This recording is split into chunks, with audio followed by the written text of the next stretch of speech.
এই হলো দুর্যোগ ব্যবস্থাপনা অধিদপ্তর কালকে পড়া দিয়ে দিছে, এখন এই অবস্থা, জরাজীর্ণ অবস্থা।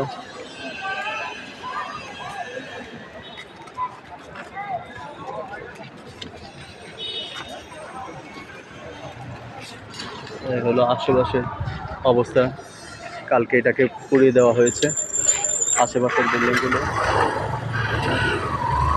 এই পুরো বিল্ডিং ভবন।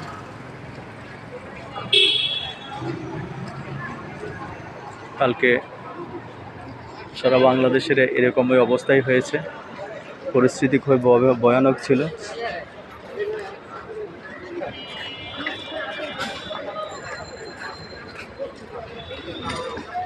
আসলে দেশের মানুষ শান্তি চায়, দেশে কোনো অস্থিতিশীল অবস্থা হোক